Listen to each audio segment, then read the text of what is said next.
Réseaux sociaux buzz. Bakpato, Songi Songi, Kongosa, Koromoto, Legede. Venez venez. Venez vous informer en temps réel. Écoutez les critiques, les analyses avec Maman Buzz sur Réseaux sociaux buzz. Ici, pas de critiques stériles, ni tête ni queue, pas de polémique. Maman Réseau, Maman Buzz de tout le monde est là. Maman Buzz sur Réseaux sociaux buzz et Lengue Zangali Passa. Le goût qui n'a pas de concurrent. Le monde est méchant. Les dehors est extrêmement mauvais. Les dedans. Il est très probable que ça soit aussi risqué. Et cela ne m'étonne pas. Parce que la Bible dit, tu auras pour ennemi les gens de ta propre famille. Mais le monde est méchant. Cette histoire m'a été racontée depuis le Congo-Brazzaville. Cette fois-ci, je me dirige vers le Congo d'en face, nos voisins. Cette histoire, quand j'écoutais ça, ça m'a fait penser à ma petite sœur. Ça m'a fait mal. La dame dit, elle est dans une équation terrible. Sa petite sœur avait tué son mari. Comment? Je vous raconte tout. Mais avant de vous raconter, appelez-moi Maman Réseau, appelez-moi Maman Buzz. Si c'est ta première fois de tomber sur ma vidéo, n'hésite pas de t'abonner. Tu es sur la bonne adresse. Clique la cloche de notification. Aimez la vidéo, commentez et surtout, partagez la vidéo. On ne sait plus à qui faire confiance. Je me résume, le mal est partout. Dedans où, dehors où, il y a le mal. Soyons seulement prudents comme le serpent, humble comme la colombe. La confiance n'exclut pas le contrôle. Mais même quand on contrôle la chose, si on n'est pas fort, on va tomber la place où je vais vous raconter. La dame dit, elle est née dans une famille de 3 enfants, 2 filles, un garçon. Les cadets, c'était les garçons, les cadets. Elle, en grandissant, dans la puberté, elle était tombée enceinte à 16 ans. Quand elle est tombée enceinte, vous savez, les parents, ils sont tellement stricts avec les aînés. Les parents se sont décidés de ne plus payer les études à cette dame-là. Et ils ont quand même accepté à ce que la fille puisse mettre au monde dans la maison. Mais quand elle a accouché, les parents ont dit, on n'a plus d'argent pour toi. On va seulement prendre soin de ton enfant, mais toi, tu ne vas plus étudier. Son père a trouvé quelque chose. Il a remis, toi, fais le commerce, les études, c'est fini pour toi. Et la dame, vu qu'elle avait un enfant, elle était forte vraiment en commerce.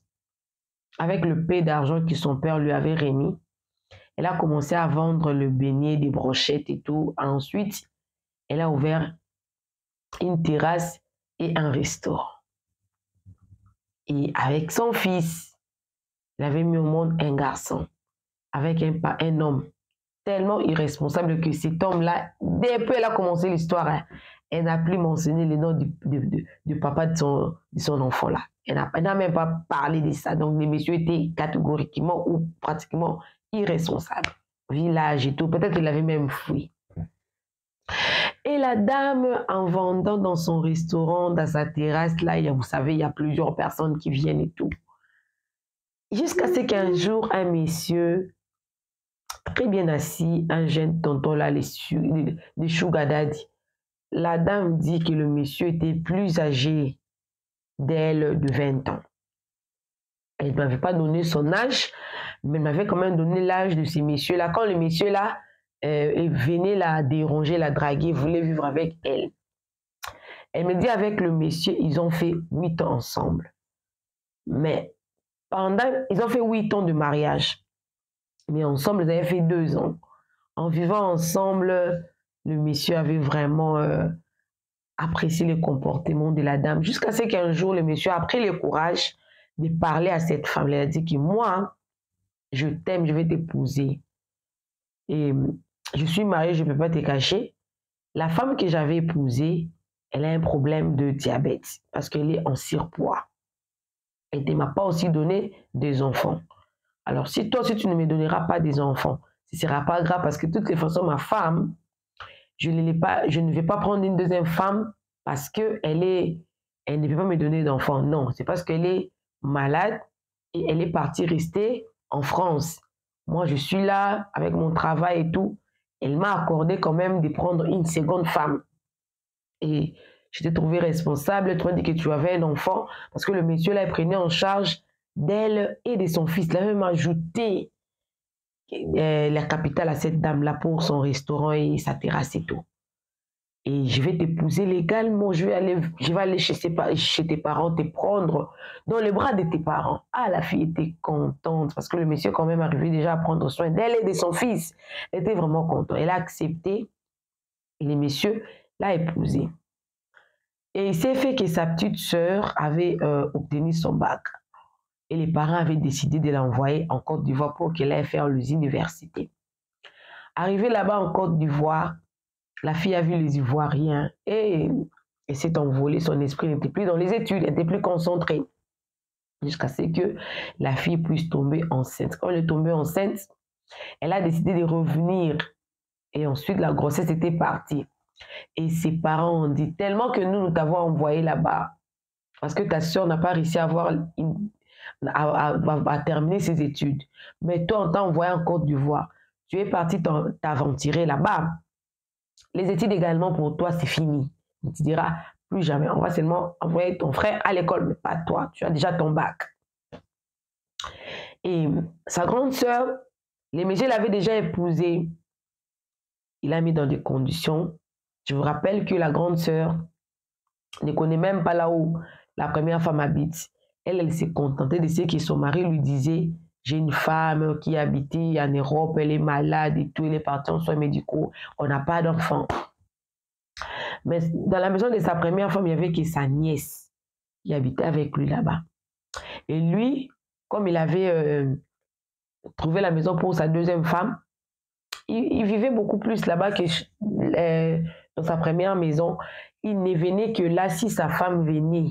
Et là, il pouvait venir. Puis sa femme, là, la deuxième femme comprenait parce qu'elle était au courant de tout, sauf rien. Elle était déjà au courant de tout. Jusqu'à ce qu'un jour, la petite sœur, sa grossesse était déjà partie. Elle n'étudiait plus. Elle a quand même supplié sa mère pour dire que maman, cette fois-ci, je ne veux plus vous décevoir. J'ai compris la leçon. Est-ce que tu peux me payer des études? Je veux vraiment continuer, faire même les instituts supérieurs. Vous savez, la maman, hein, elle a compris, elle a dit, ok, je peux te payer le frais académique, mais je n'aurai pas assez d'argent pour prendre soin de toi, le syllabus, le transport. Il faut aller demander un peu de l'aide à ta grande sœur. Elle est partout près de sa grande sœur, elle a demandé de l'aide. Et sa grande sœur a dit, ah, ça me fera plaisir en tout cas de faire ça pour toi, parce que moi, je n'ai pas eu la chance de terminer mes études, mais si toi, moi, tu terminais, ça sera un honneur pour notre famille. Donc, j'accepte. Et du coup, elle a commencé à donner sa sœur de la monnaie. Là, elle a donné une affaire de 30 000 francs CFA chaque semaine pour ses syllabus. Et puis, elle est 30 000 francs, c'est ça. Elle a dit pour le transport. Et en cas, elle devait acheter le syllabus, elle donnait. Jusqu'à ce qu'un jour, le mari de sa grande sœur a dit, à chaque fois que je te vois... Tu donnes toujours ta petite sœur de l'argent à l'argent que je te donne. Ce que je te donne là, c'est pour toi. D'ailleurs, je vais t'acheter une voiture.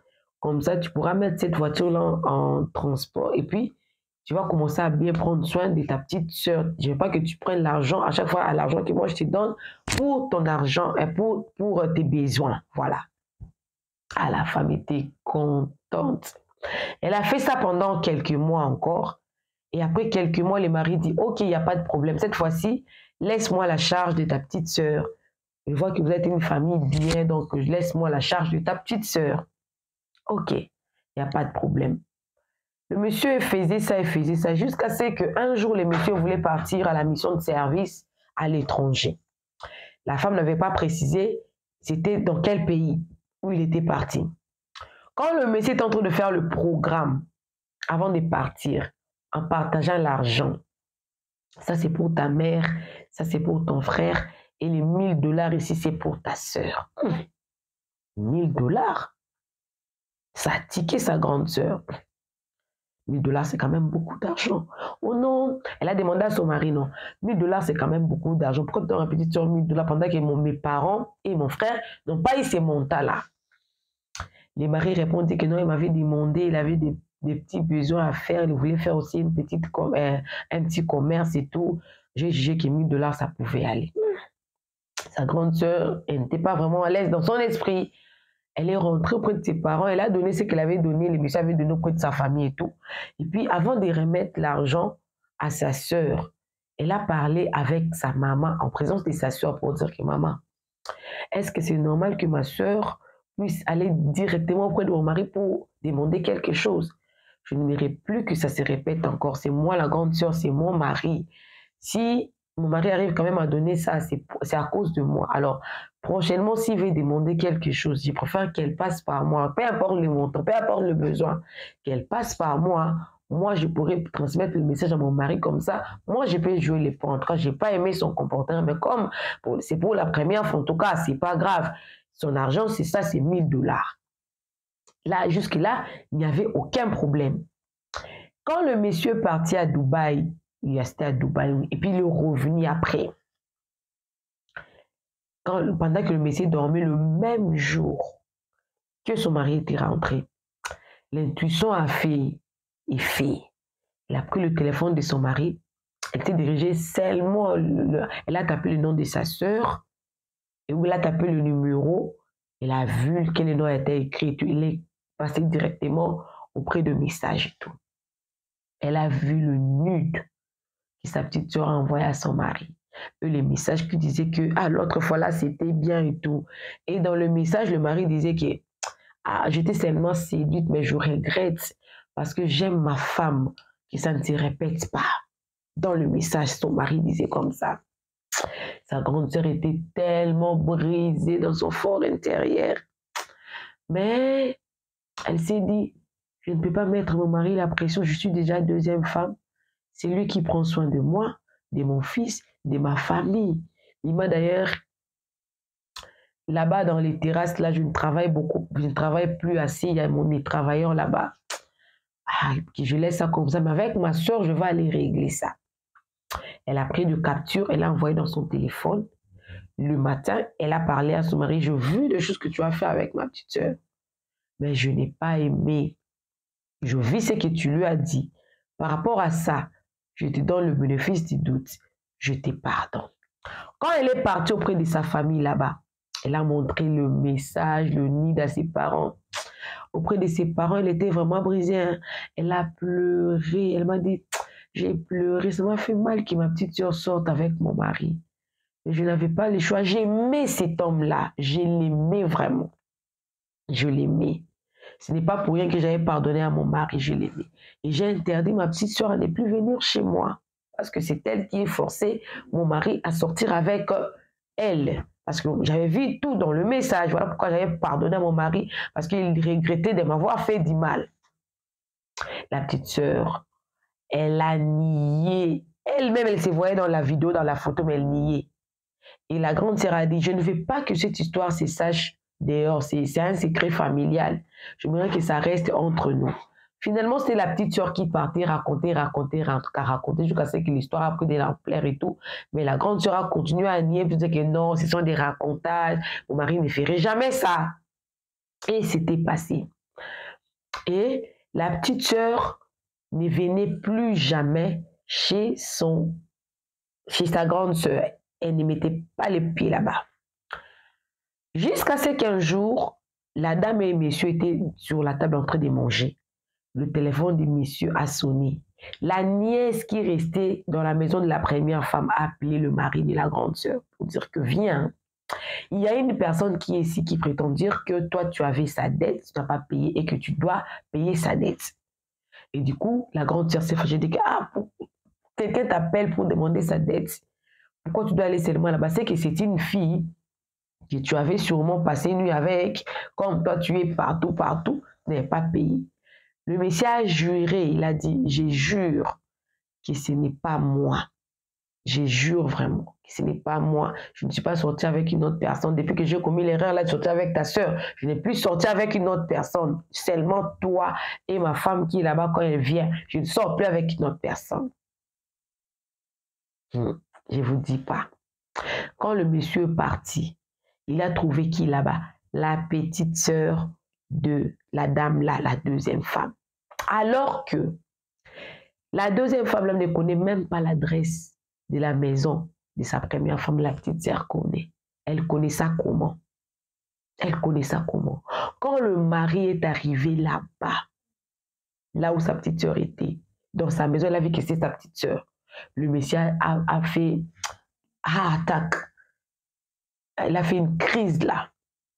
À cause de l'âge. C'était tellement fort. On l'a amené à l'hôpital. À l'hôpital là, il n'avait pas dit directement la vérité à sa femme. Il a appelé le cadet pour expliquer les problèmes. À l'hôpital là, avant que la grande sœur puisse venir, la fille disait que tu ne peux pas sortir une fois seulement avec moi et me rien donner, alors que ma sœur, tu lui as donné un gros capital, tu lui as donné un confort et tout, la maison, tu le mets à l'aise avec la voiture pour le transport. Moi également, je mérite quelque chose. Le monsieur, quand elle parlait comme ça, le monsieur, sa tension artérielle montait de plus en plus.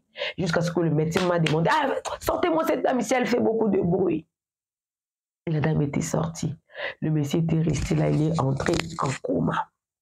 Comme il est entré en coma, la femme était à cheval entre l'hôpital et la maison. Et la petite sœur, elle est venue demander pardon à sa sœur. Oh, je te demande pardon, je ne sais même pas quel esprit m'avait pris, mais je n'aimerais pas que tu fasses comme si c'était moi qui ai fait que ton mari... Mais c'est toi la cause. Jusqu'à ce que la grande sœur avait un cœur, hein? Elle a pardonné à sa petite sœur.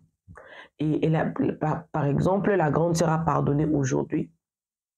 Et tellement qu'il y avait des heures de visite et tout, la grande sœur était rentrée à la maison. Dans le système, là, à l'hôpital qu'ils étaient, il n'y avait pas de garde des malades. Et la petite sœur, sans que sa grande sœur puisse savoir qu'elle est partie à l'hôpital, elle était partie à l'hôpital. Arrivée à l'hôpital, là-bas, elle a trouvé que les maris de sa grande sœur étaient décédés parce qu'elle était déjà en coma. Courageuse qu'elle était, elle a pris son téléphone. Elle a appelé la grande sœur pour dire que j'étais passée seulement pour voir ton mari, il est décédé. C'est comme ça que sa grande sœur avait appris la nouvelle. La grande sœur, sa colère a encore monté. Qu'est-ce que tu étais parti faire là-bas encore? Mais malheureusement, les maris étaient déjà décédés. Et pendant le deuil, comme la première femme était déjà en Europe, elle ne pouvait pas revenir parce qu'elle aussi, elle était malade, elle était diabétique, elle était malade. À cause des surpoids, elle était tellement obèse et tout. La deuxième femme a organisé le funérail et on a enterré. Quand on a enterré, la famille a dit, oui, ton mari t'a construit une maison, mais tu es dans une étape très difficile de ta vie. Tu ne peux pas rester toute seule ici. Reviens dans la maison familiale. Comme tu as déjà ton restaurant, ta terrasse et tout, ton mari t'a laissé bien, tu pourras continuer au lieu de laisser le gérant là-bas. Toi-même, reprends comme tu faisais avant. C'est ton business. Tu as grandi avec ça. Et elle a commencé, elle a repris et tout. Il s'est fait que sa petite sœur, avant qu'elle ne parte étudier en Côte d'Ivoire, elle avait un copain. Avec ces copains-là, avec la grande sœur, ils parlaient tellement bien. Mais avec la petite sœur, ils ont déjà fini la relation. Après fin, c'est fini, terminé. Il n'y a plus rien avec la petite sœur. Le monsieur a commencé à venir dans le restaurant de sa grande sœur. Il venait très souvent. Pendant au moins une année, il venait manger tout le jour. Jusqu'à ce qu'un jour, le monsieur s'ouvre auprès de sa grande sœur. Il dit que tu sais, je sortais avec ta petite sœur, mais toi, je t'ai toujours aimé. en tout cas, comme ton mari est décédé et puis je ne suis plus avec ta petite sœur, j'aimerais qu'on reprenne notre... J'aimerais